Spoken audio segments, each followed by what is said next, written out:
We got a Tommy NFG video today. I've seen a lot of his videos in the past. Great creator, great videos, funny videos.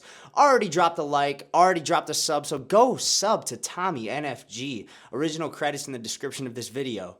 We got corniest TikTok communities. This is gonna be a great video for me to watch because there are a lot of communities I hate on TikTok. TikTok has been a place where a lot of people have found communities which have made them feel closer to something. Sometimes it's a little niche community, like people who collect every type of cologne and review it. Or sometimes it's one of the biggest communities, like book talk, where middle-aged women are ferociously corny. I'm looking for a new book boyfriend.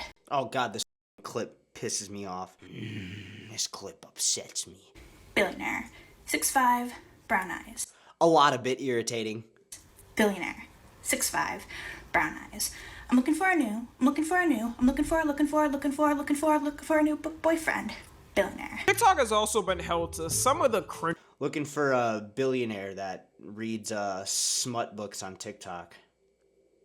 You're looking in the right spot, I'd say. just communities in the past couple of years on the internet. And one people are talking about now, which is getting worse by the day, is gym talk. Gym talk is self-explanatory. It's TikToks posted by influencers whose content is solely the gym. And for a while, I would say it wasn't really too big on TikTok. There are good gym creators. People are only gonna watch you flex on social media so many times, you know? Because obviously at the start of TikTok, it got Like, why you gotta set up a tripod? Just do your sets and leave, bro. overshadowed by the Charlie D'Amelios and Also, I'm sorry, counter argument. I've paused it like 3 times in the past 2 minutes. Counter argument to that.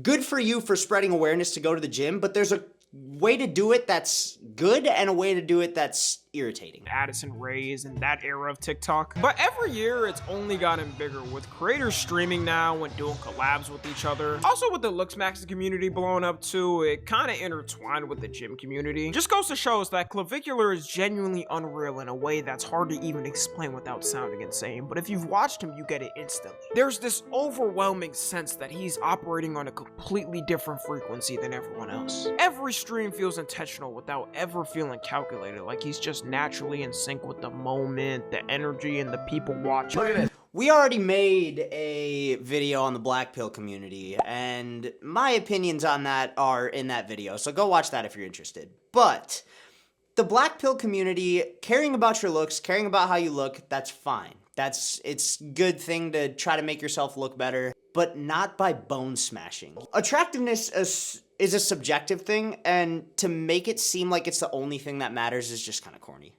Look at this, look at this, look at this. I say no cheese. These motherfuckers loaded up with this piece of cheese. Two pieces of Cheese. If you couldn't tell, that was a joke, but it's a real comment someone's typed. One of the corniest things people do on gym talk is make edits of themselves. And I'm not talking about your normal run-of-the-mill edit of when you make like a progress edit, it's like, all right, bro, 2 years ago I was looking like this and now I look a lot better because I've been in the gym. Documenting your own progress and posting it for other people is great. That's awesome. Good for you. But again, there's an egotistical way to do it, and then there's just a doing it for your own improvement kind of way to do it. a before and after transformation of someone flexing, because we all like a good edit every once in a while. The edits on TikTok have gotten to a point where these people think they're filming for a full-on Marvel movie. And it's always filled with some corny ass quote, like something you'd see on your local Amazon Wolf hoodie. 50% of the time is something about how you'll channel all your pain from the breakup into the weights. 30% of the time it's saying you're lazy and while you're sleeping he's working. And 20% of the time it's some edit saying you're not pushing yourself hard enough. See, that is the... See, that's so fucking corny, bro. This shit is not tough, dude. This shit is not tough to win. Doom shot, motherfucker.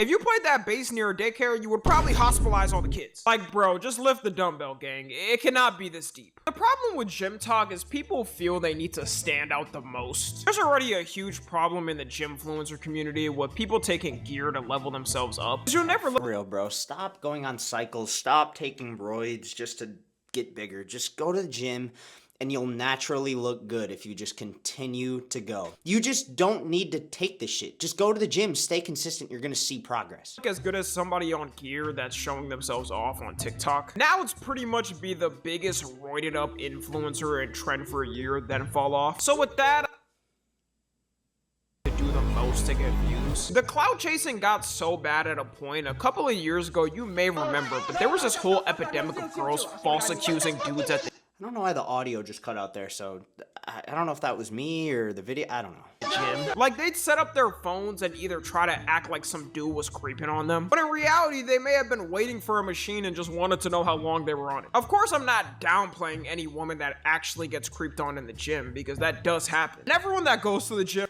It happens a lot, but then there's also certain women that just seek attention and seek for creeps to find them, you know? There's people that fish for it, and then there's people that are trying to go about their day and, like, film their content, and people are just being creepy. knows that your eye wanders a lot because there's a lot going on. You're looking around to see which benches are open, which machines are open, which areas are open. So if some dude glances at a girl for a second or two, it's not like he's a complete creep and weirdo. But when the camera's out, they'll put in that 2-second glance and have some guy getting his life ruined over it. This probably reached its peak when an actual blind man got kicked out the gym for staring at a woman. Now all these stories completely change me when I'm at the gym. If I'm on a bench and a girl's in front of me, I either hit the meanest swerve down to stare at my phone, If my direct line of sight is going past a female that's working out, I'm gonna change my direct line of sight. You know what I'm saying? We don't even take chances anymore, bro. We'll just fucking hit the, Hear that crack, bro? Ooh.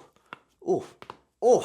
or stare up to the ceiling like I'm looking for heaven. I'm playing it safe. Overall, with the gym talk community, there's I'm looking at the big ass ceiling fans, bro. I'm hitting the. Oh yeah. Yeah. still is some good with it. It's gotten a lot more people to get active in the gym, me included, and people can actually give good advice. Of course, when they're not shoving their product down your throat. People also give good recommendations for cutting food or bulking foods that you usually don't hear about. The next This one creator, I don't know his name, but he's clearly like into fitness. He's like, he looks good, you know, he has a good body shape. And what he'll do is he'll lay out a big table across the middle of his kitchen, and he'll put a line straight down the middle, and he'll have like 2,000 calories on each side. And he'll line the entire one side up with like greens and shit that you should be eating, non-calorically dense foods, healthy things, vegetables, fruits. And then he'll put like a bag of family-sized chips down on the other side, and it equals out to the same thing. It genuinely gives you some perspective. Like, you see that shit and you're like, wow, you really don't think of how many Doritos you actually ate out of that family-sized bag. You know, you probably ate like 800, 900 calories worth of Doritos, and you just don't even know it. community we got is bike talk. Just like gym talk. Oh! I want to buy a motorcycle eventually. I want a motorcycle. But every time I see one of these videos on Instagram or TikTok, it makes me want one like significantly less. Just stop, ride the bike, bro. You're ruining it for the rest of us. Talk is pretty self-explanatory. It's a group of creators that do content on their motorcycles of a bunch of different stuff. You would expect more edits of them on the motorcycles themselves. Maybe a wheelie or some crazy trick they've practiced for years. But it's usually them either dancing to some random song. Ah, fucking TikTok femboys. Look at this. Helmets on at all points, right? It doesn't matter where they are. There's always a tinted helmet on. Making thirst trap edits of themselves, or doing some cringy mic'd up content for a minute trying to be funny. One weird thing I noticed in all their videos, There's creators on TikTok, I won't even associate them with the bike talk community because they're two separate things. There's people that make content with their motorcycle because they like riding their motorcycle. And then there's people that like riding their motorcycle. You know, there's two different categories. Fuck this side. The people that make good bike content are like teaching you how to take turns correctly, teaching you how to ride with a backpack, stuff like useful stuff that people would actually watch. they always have a helmet on. They can never do a face reveal for some reason. They truly be thinking they got so much aura that it isn't needed. I feel a lot of these dudes definitely buy the bike solely to make these videos on TikTok. Even though the community is cringe, it's grown insanely this past year. year. You could probably make a pretty penny grifting off this shit. As long as you're shirtless and ripped, there's gonna be some middle-aged woman in the comment section simping for you. Yeah, see, bro? Put your fucking greasy ass abs away. No one wants to see that shit, bro. Look at him. Look at him. Look at this fucking cornball. Look, just take a quick look at this guy. Don't be him, bro.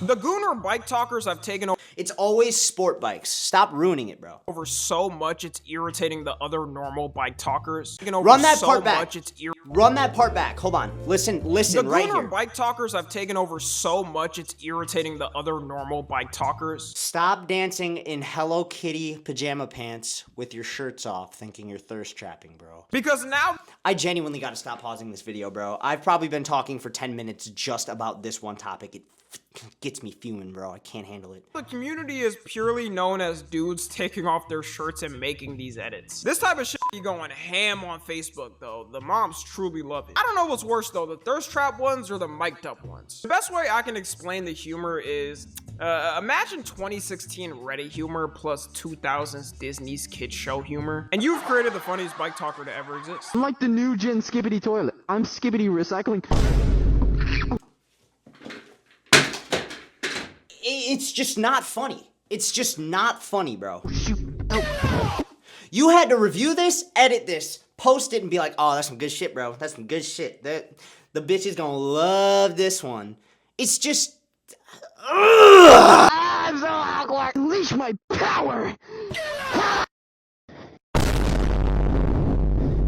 The cozy just throw it back. It 100% makes sense they do this at night. I couldn't imagine the type of stares they'd get doing this in the daytime. Imagine you went to go get some gas and you look to your left and see some dude on a bike shirtless filming and waving his body to the camera. I'm walking into the gas station, I'm getting the biggest drink I can find, and I'm...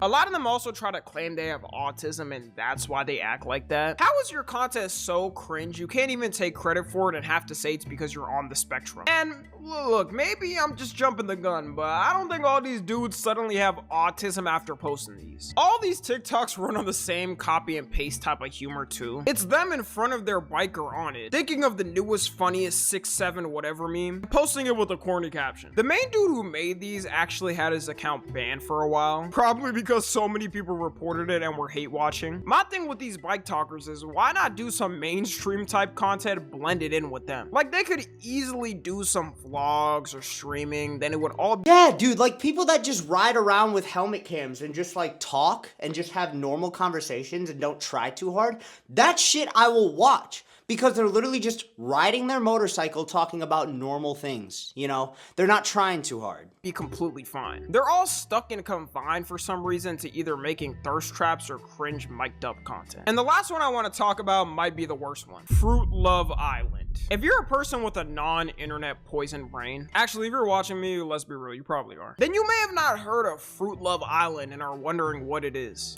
I don't know what Fruit Love Island is, but I know what the Fruit AI videos were, where they'd like turn fruits into like, dude, literally be like AI sexy fruits. That's the point we're at. Creativity is just non-existent. Love Island is a I'm not even gonna act like I'm super creative. I just react to other videos. But fuck, dude, this is peak low creativity. show on TikTok and accounts started posting this year, where it's Love Island, but replace real humans with AI generated fruits and put them in the same freaky situations. For some AI slob, you would expect people to trash on it and not even watch it as usual. However, the account ended up blowing up, and in 9 days, 3 million followers? Are we fucking serious? What? The audience is allowing it, bro. These people that are watching these videos are like liking it. Why, bro? it gained 3.1 million followers. When you watch it, it's not like this dude has a specific advanced AI where it's better than other ones. It's no different than the typical AI slop you see from memes. The characters at times are phasing through each other or have multiple eyes and limbs. The story was just too good for people, I guess, that they ignored it. You got people fully tapped into the lore of it that they do episode reviews and give their thoughts on it. Thank God they sent Benito ass packing, but after watching episode 9, Tarita deserves so much better. You're doing this purely for shock view value. That's it. You're having people see these sexy AI fruits and they're gonna click on your video and then you get a view. That's the only reason you're making this, bro. You are not interested in this show. Don't act like you are. First and foremost, why the fuck was Mangella hoping to get coupled up with Coco Nick? The fuck is your problem, bro? Kibilo been down for you from the jump and you still trying to explore your connection with my mans with a sky top feed. I'm gonna need a female bombshell to come lock down my man Kibilo because you've been on some straight bullshit. I'm sorry, who voted Draco? Y'all knew good and well he was going to sit up there and cause some trouble. Why on earth would y'all vote for him? Now y'all better not be surprised Love Island's already bad enough, bro. You really had to just make it worse with this. when he steals Strawberryta, Mangelita, Watermelonita, and all the other girls over there. Ah, yes. The world's limited drinkable water supply is getting siphoned by tech oligarchs every day. All while the population suffers and has to pay their bills because we're cockroaches to them. But guys, Mangella was betraying Kiwilo after all he did for her? How could he? We can't take this anymore. This isn't a small community too, y'all. These reviews and comments get a ton of likes. I do believe this is the first step of getting AI slop comfortable with the masses. I wouldn't be surprised if TikTok gave it a little more of an algorithm boost than other videos because they want people watching AI. If they can get people slowly used to it, they can pump unlimited content out with paying 99% less of the price. They finally won't have to— Like, the informative and documentary type AI videos are tough. And they actually talk about, like, good topics. That's the stuff I'll watch. Watching AI content, I just can't do it. I can't do it. It doesn't feel genuine. It's not a person on the other side of the camera making a video that they wanted to make. It's AI. To worry about pesky actors complaining about work conditions and pay. And all this starts trending when the world is in one of its worst global war crises in decades. Coincidence? I think not. I like to think there aren't too many NPCs in the world and people aren't this smooth-brained. Seeing people happily go along with this and learning the full lore is making me think there's more smooth people than I thought. These aren't old boomers too, which we suspect fall for any AI. This is a majority Gen Z and Gen Alpha watching an actual AI slop show and investing in it. Yeah, bro, you think like a 60, 55-year-old man or woman is gonna see one of these videos and go, ooh, I'm invested. They're gonna go, what the fuck is that? And then swipe. People took it in their own hands though when mass reported it. It's people my age that are allowing this type of content in these accounts to grow so significantly, so quickly. So much it ended up getting banned. Then the creator ended up crashing out saying he wasn't gonna do the show anymore because TikTok kept taking down the videos. He thinks this is somehow a gotcha to the haters. This is literally what people wanted, like thank you for pulling the trigger yourself. Then he ended up getting unbanned though and managed to still post some vids. But after he came back, Sora AI ended up shutting down, so I'm not sure what he's gonna do. There's always begging on the side of a road with a sign. I see that every day. He definitely felt the walls closing in and the hate getting worse. As of me recording this today, he posted the finale and announced that he's done posting because TikTok removed him from the Creator rewards program, no money for you. creator program. Let's get some genuine content back, eh? I'm so proud of us, man. Like, look what we can do as a generation when we team up on something. Instead of arguing about some bullshit gender wars or politics 24/7, we came together for a good cause.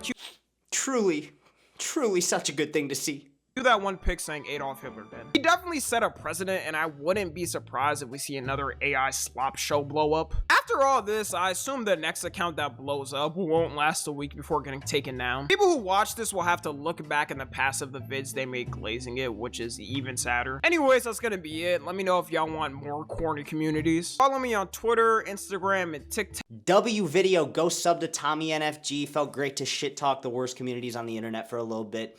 Drop a comment, drop a sub if you're enjoying what you're seeing out of this channel.